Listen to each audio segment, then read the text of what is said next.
여러분 안녕하십니까? 이번 시간에는 TAT 2급에 대한 최근의 기출문제 45의 이론 평가 문제를 공부해 보도록 하겠습니다. 자, 1번 문제 보면 다음 설명과 관련이 있는 내부 통제의 구성 요소는 무엇인가?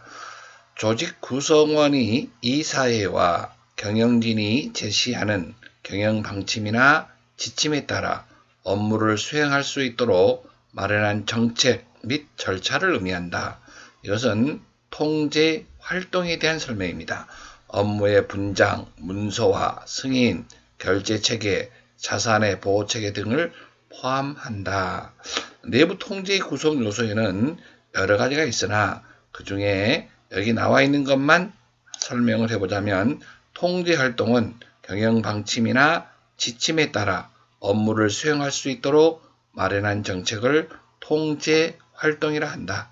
지금 여기 나와 있는 경영 방침이나 지침에 따라 업무를 수행할 수 있도록 마련한 정책, 그것을 무슨 활동이라 한다고요? 통제 활동. 그럼 여기 나와 있는 2번의 위험평가라고 하는 건 뭐냐? 회사 내 외부의 위험을 식별하고 평가 분석하는 활동을 위험평가라 합니다. 그 다음에 통제 환경이라고 나와 있죠. 통제 환경은 내부 통제 제도의 전체의 기초를 이루는 개념이다. 경영자의 철학이라든지 윤리, 리더십 등 이러한 것들을 우리는 통제 환경이라고 한다. 그 다음에 네 번째 보면 정보 및 의사소통. 정보 및 의사소통이죠. 통이 아니라 소통. 조직 구성원이 책임을 적절하게 수행할 수 있도록 지원하는 절차와 체계를 말한다. 이렇게 이해하시고 여기 문제 1번에서는 여기에 통제 활동에 대한 설명을 하고 있는 겁니다. 다음 2번 보시면 다음 중 12월 중 상품 매매 자료이다. 재고 자산의 평가 방법을 총평균법, 다 같이 무슨 법? 총평균법은 전체 평균을 내는 거죠. 그러면 일단은 평균 단가를 구하는 게 키포인트예요.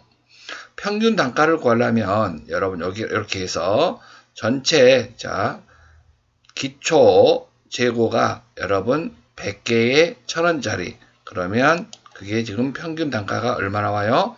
100개에 1000원 그러면 10만원 여기 10만원이고 또 매입한 거 200개 매입했네 1200원 그러면 24만원 나오네. 그 다음에 매출 놔두고요. 또 매입 200개 곱하기 1400원 그럼 28만원이 되죠. 그러면 여기에 매입한 것들을 다 곱해보세요. 그러면 얼마가 나오냐면 62만원이 나와요. 그럼 62만원 중에 여러분 몇 개의 값이 62만원이냐? 그러면 수량을 다 더하는 거죠. 방금 여기 곱했던 수량 있잖아요. 100개, 200개, 그 다음에 200개 더하면은 전체 얼마가 됩니까? 500개의 값은 62만원이다. 그래서 62만원 나누기 500개를 하면 평균 단가를 구할 수 있어요. 평균 단가는 1240원이 나옵니다. 1240원. 그러면 여기서 물어본 건 뭘 물어봤어요? 평균 단가를 물어본 것이 아니라 기말 재고를 물어봤다고요. 기말 재고는 어떻게 구합니까? 지금 남아있는 수량 곱하기 여기 단가를 곱해주면 되겠죠. 그러면요. 여기서 우리가 전체 매입한 게 몇 개냐면 100개, 그 다음에 200개 더하고 그 다음에 200개를 더하면 전체 500개 중에서 팔린 게 몇 개가 팔렸어요? 150개를 팔았으니까 지금 남아있는 것은 350개가 되겠죠. 그럼 350개가 기말 재고 수량이 되는 거죠. 350개 수량을 물어본 것이 아니고 기말 재고 금액을 물어봤기 때문에 350개 곱하기 단가, 수량 곱하기 단가 해야 되겠죠. 그래서 350개 곱하기 평균 단가가 1240원 나왔잖아요. 그러므로 1240을 곱하니까 43만 4천원이 기말 재고 금액이 됩니다. 그래서 답은 몇 번? 2번이 되겠습니다. 다음 2번, 3번 봅니다. 다음은 기말 시점에 자산의 일부이다. 재무상태표에 표시될 현금 및 현금성 자산은, 그러면 현금하고 현금성 자산하고 그 다음에 우리가 주의해야 할 점이 예금 중에는 보통예금과 무슨 예금이 있다? 당좌예금이 있더라. 그것만 보시면 되겠습니다. 지폐 10만원 동그라미, 당좌예금 100만원 동그라미, 자기계획서 30만원 동그라미. 단기 대여금은요, 여러분 이것은 단기 금융상품이죠. X 치세요. 예상매출금 X, 2년 후 만기 아니 3개월 이내에 현금화가 될 수 있어야 되죠. 그러니까 여기는 다 X 치시고요. 여기 위에 거 3개를 더하면 140만원이 나오는데 답은 2번이 되겠습니다. 다음 4번을 한번 보시면 매출채권 및 대손충당금 관련 자료이다.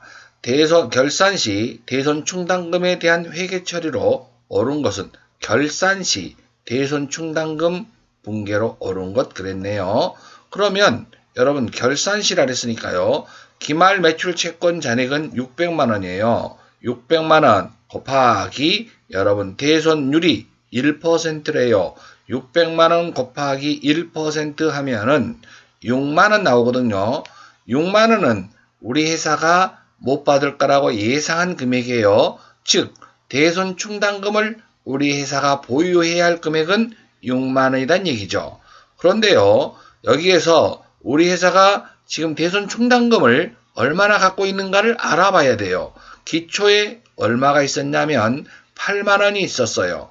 그런데 회수불능 갖다가 쓴 게 얼마가 있었다? 5만원. 5만원을 빼면 대손충당금 잔액은 얼마가 있나요? 3만원. 그래서 6만원에서 우리가 3만원이 있기 때문에 3만원을 뺀 부족한 금액만 보충하죠. 그래서 3만원만 붕괴를 하면 됩니다. 어떻게 합니까? 차변의 대손상각비 3만원, 대변의 대손충당금 3만원. 여기서 문제는 답은 붕괴를 물어봤네요. 대손상각비 1번이 되겠습니다. 3만원이 나온 금액. 그래서 4번의 답은 1번입니다. 다음 5번 보면요. 1월 1일에 기계장치를 300만원에 취득했어요. 내용연수 5년, 잔존가치는 빵원. 그리고 여러분 항공은 동기계장치를 원가 모형을 적용하여 정액법으로 감가상각하였다. 그래서 매 회계연도 말 기계장치에 대한 해수 가능액을 다음과 같으며 해수 가능액 변동은 기계장치의 손상에 따른 것이다. 자, 21년도 재무제표에 인식될 기계장치의 손상차손 금액은 얼마냐? 손상차손이라고 하는 것은 장부가액보다도 금액이 현저히 하락했을 때 그것을 손상차손으로 인식한다. 손상차손. 그러면 자, 우리는 지금 2021년 것만 보면 되죠. 100만원. 해수 가능액은 100만원이래요. 그러면 우리가 장부가액을 구하면 돼요. 장부가액은 어떻게 구하면 됩니까?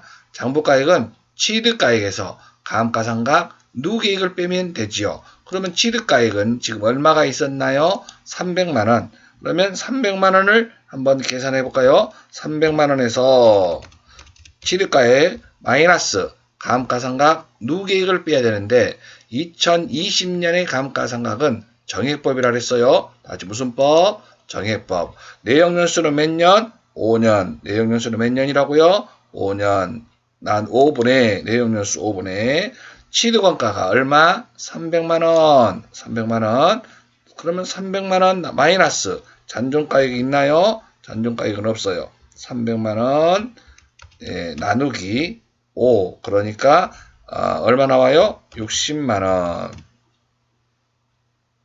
자, 여러분 2020년에 감가상각비는 60만원. 그 다음에 21년도도 감가상각비는 정액법으로 똑같이 얼마가 나올까요? 60만원이 나오게 됩니다. 똑같이 나오는 거 아닌가요? 그러니까 여러분 누계액은 감가상각 누계액은 얼마가 될까요? 60만원 곱하기 2년 지났으니까 곱하기 2로 해버릴까요? 그냥 그러면 얼마가 나와요? 120만원이 감가상각 누계액이 됩니다. 그러면 지금 구했죠. 취득가액 300만원에서 감가상각 누계액 120만원을 빼면 이것은 바로 장부가액이 된다고요. 다같이 무슨 가액? 장부가액. 장부가액은 그럼 얼마입니까? 장부가액은 지금 현재 180만원이 됩니다.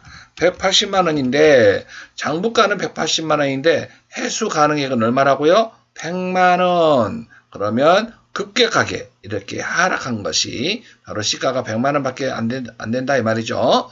그러면 얼마 차이 나는가요? 80만원을 우리가 손상차선으로 인식해야 할 금액이 80만원이 된다 이런 얘기입니다. 장부가액에서 차감하면 되니까요. 그러므로 답은 2번이 되겠습니다. 손상차선으로 인식해야 할 금액. 다음 6번. 다음 중 무형자산에 대한 설명으로 옳지 않는 것은 그랬습니다. 다같이 무슨 자산? 유형자산이에요? 무형자산이에요? 무형자산. 무형자산에 대한 지출로서 과거 회계연도의 재무제표나 중간재무제표에서 과거의 비용으로 인식했다면 다음 연도에 그 이후로 무형자산으로 인식할 수가 없고 그대로 비용이죠. 과거에는 비용으로 떨었으니까 그 이후에는 무형자산으로 인식할 수가 없다. 맞습니다. 옳지 않는 걸 찾으라 그랬어요. 다음, 무형자산의 상각은 독점적 배타적인 권리를 부여하고 있는 법령이나 계약에서 정한 경우를 제외하고는 몇 년을 초과할 수 없다. 20년을 초과할 수 없다. 이것도 맞고요. 다음, 무형자산의 상각은 자산이 뭐한 때? 사용 가능한 때부터 시작한다. 당연하지요. 사용 가능한 때부터 감가상각을 한다. 다음, 무형자산은 정액법으로 상각하는 걸 원칙으로 한다? 아니죠. 여러분 기타 합리적인 방법을 선택할 수 있는데 우리 회사는 어떠한 방법이 합리적인지를 선택하기가 곤란하다면 그럴 때는 무슨 법으로 하라? 그때는 정액법으로 하라. 그런 얘기입니다. 그러므로 6번의 답은 틀린 것은 4번이 되겠습니다. 다음 7번 보시면요. 21년도에 인식할 수익은 얼마냐 그랬어요. 자, 여러분 액면금액 만원짜리인데 100매가 있었어요. 그런데 여러분 한 매당 9,000원에 발행했다.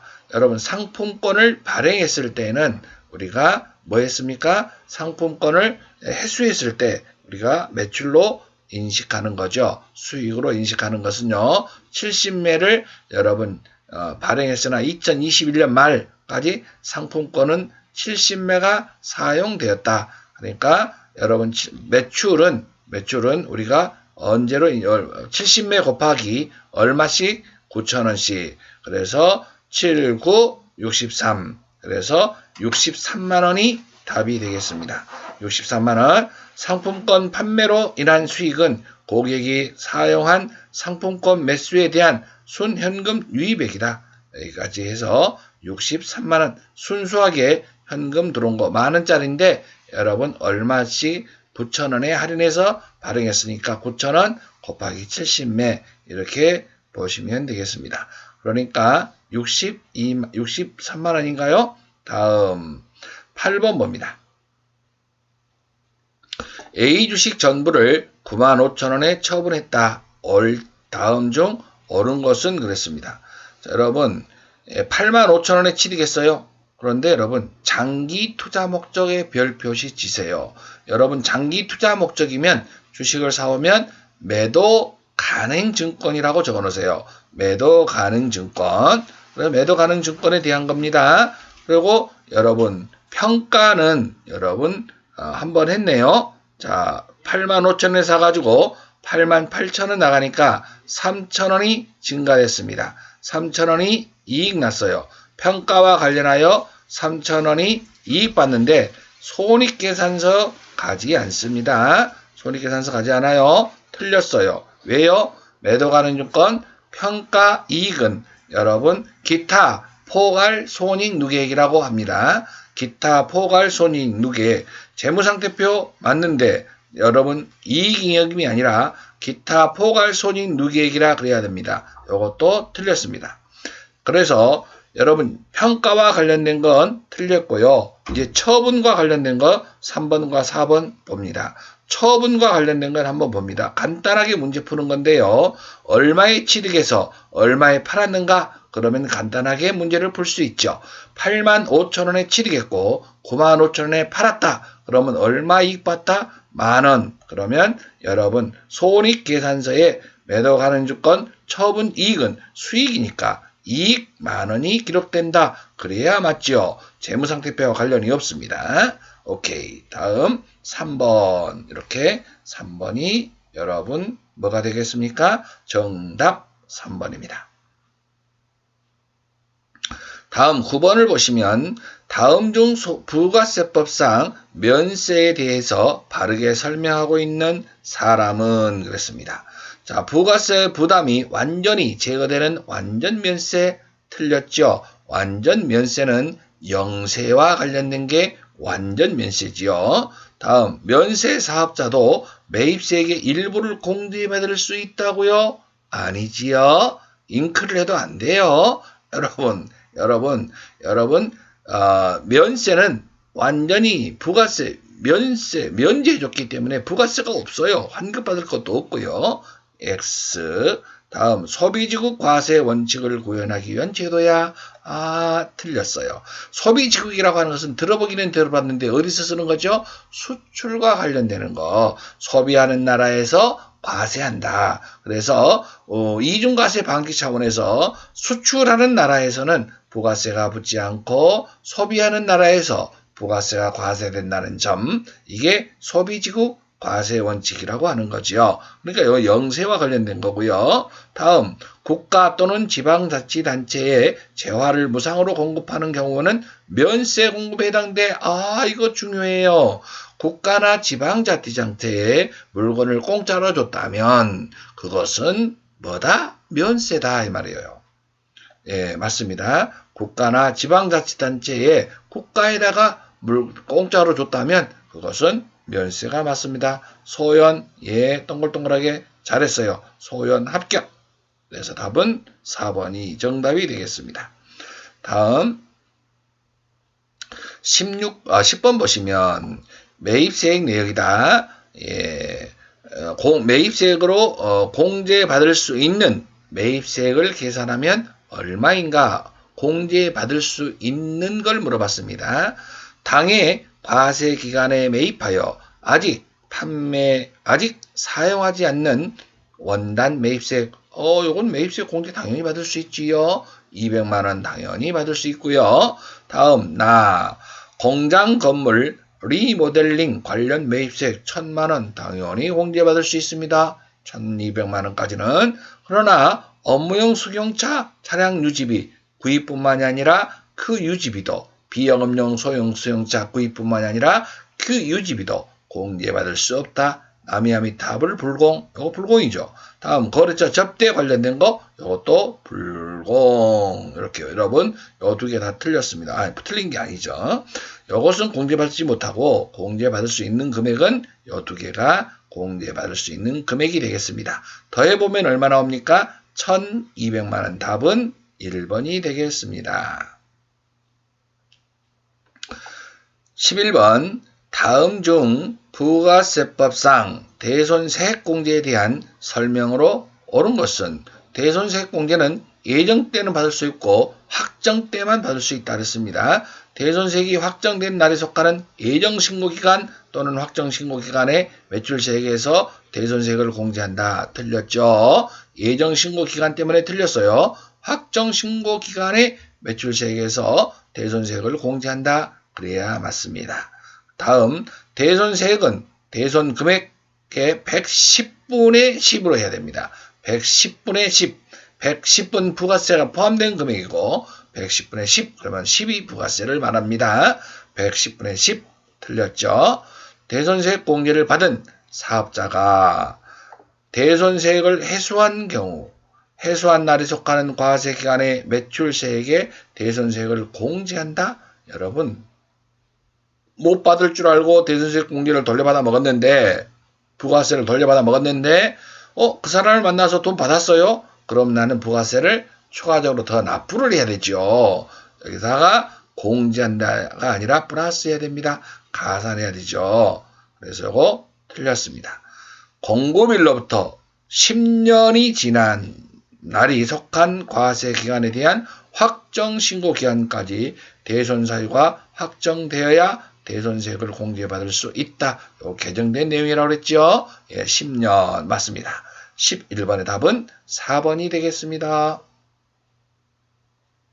다음 12번. 다음 중 우리나라 소득세에 대한 설명으로 옳지 않는 것은 거주자란 국내에 주소를 두거나 1년 이상, 1년 이상이 아니라 183일 이상 거소를 둔 개인을 말한다. 그러니까 6개월인데 날짜를 정확하게 따진다면 183일이다. 이렇게 이해하시면 되겠습니다. 183일도 암기가 돼야 되겠습니다. 그러므로 답은 1번 되겠습니다. 공동사업에 대한 소득금액을 계산하는 경우에는 해당 공동사업자별로 각각 납세 의무를 진다. 왜? 개인과세 단위이기 때문에 맞습니다.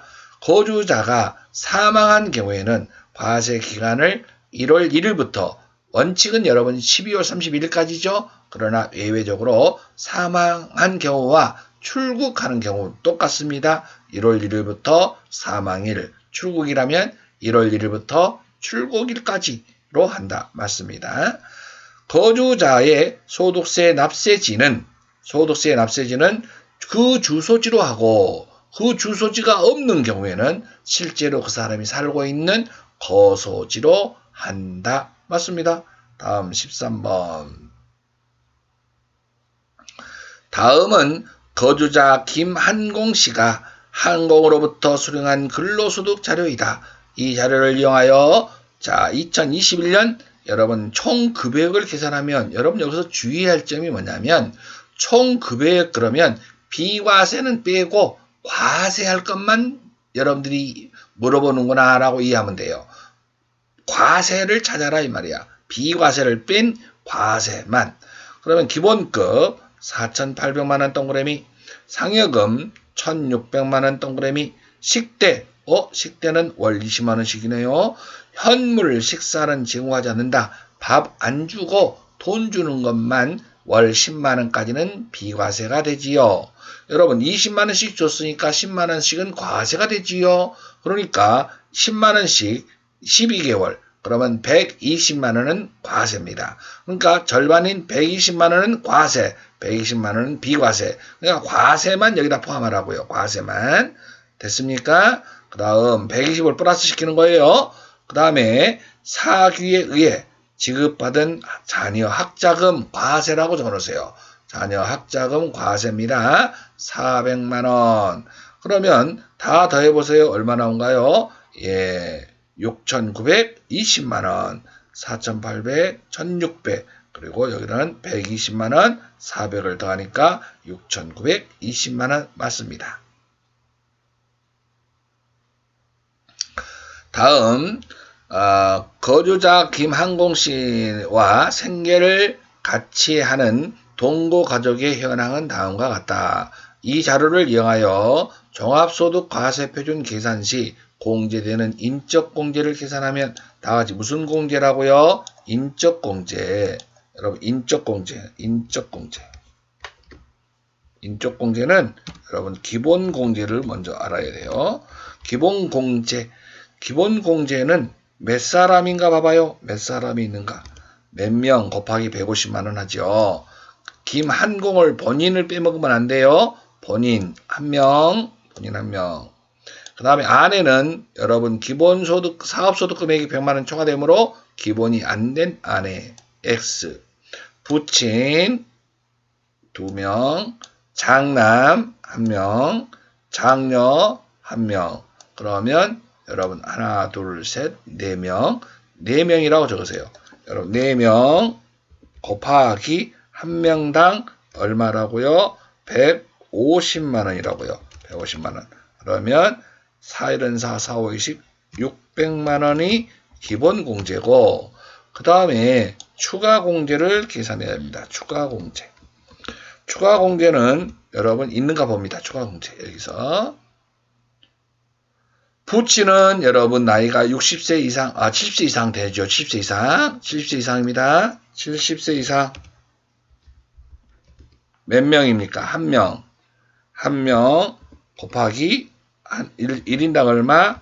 100만 원씩. 70세 이상. 그래서 여러분 얼마가 됩니까? 100만 원. 이렇게 추가적으로. 다음 추가 공제 또 뭐가 있습니까? 예, 장애인. 장애인은 나이를 따지지 않으니까 장남이 기본 공제 받을 수 있습니다. 그래서 여러분 장애인도 추가 공제도 받을 수 있고 여기다가 추가 공제 뭐가 있다? 장애인 몇 명? 1명. 장애인 1명 여러분 1명당 얼마씩 합니까? 200만 원. 200만 원 이렇게 써줄까요? 그러면 200만 원을 공제 받을 수 있습니다. 추가적으로 더 있는가 볼까요? 예, 없어요. 그러면 여기다가 여러분 600만 원, 그 다음에 100만 원, 700에다가 8, 9, 900만 원이 되겠습니다. 그러면 여러분들은 900만 원을 찾아보세요. 다음 몇 번? 3번이 되겠습니다. 다음 15번은 다음 중 소득세법상 일용 근로소득에 대한 설명으로 옳은 것은 근로소득공제가 적용되지 않는다. 여러분 근로소득공제가 여러분 왜 안 됩니까? 하루에 일당 얼마를 공제합니까? 15만 원을 근로소득공제로 하고 있습니다. 그러니까 15만 원을 벌어들이면 밑으로 이하 벌어들이면 원천징수 금액은 없다라고 보시면 됩니다. 다음 2번 원천징수로서 과세가 총결. 그렇죠. 분리과세라 그랬죠. 완납적 원천징수라고요. 그래서 답은 2번이 맞겠습니다. 선택적으로 종합과세를 적용할 수 있다. 일용근로자는 무조건 여러분 분리과세입니다. 무조건 분리과세. 일용근로자는 다 같이 뭐라고요? 무조건 분리과세. 종합과세가 될 수 있는 게 아닙니다. 연말정산을 통하여 세액을 확정된다? 아니라고 종합소득 합산하지 않고 여러분 완납적 원천징수로서 과세가 종결된다? 그것을 우리는 뭐라 한다? 분리과세. 그러므로 여기서 답은 원천징수로서 과세가 종결된다. 이게 가장 옳은 답입니다. 그것을 우리는 뭐라고 한다? 무슨 과세를 한다? 분리과세라고 한다. 분리과세라고 이해하셔야 되겠습니다. 여러분 TAT 2급 문제가 FAT 1급 이론보다도 더 쉬웠던 것 같습니다. 이번에. 그래서 FAT 1급 수준이 조금 까다롭지 않았나라는 생각이 들고요. 여러분 TAT 2급 이론이 더 합격자가 더 많을 것 같다라는 생각이 듭니다. 이론만 봤을 때입니다. 아직은 실습, 실무 수행평가는 아직 안 했으니까 자 실무 수행평가는 이제 잠시 후에 쉬었다가 같이 해보도록 하겠습니다. 여러분 수고 많으셨습니다. 감사합니다.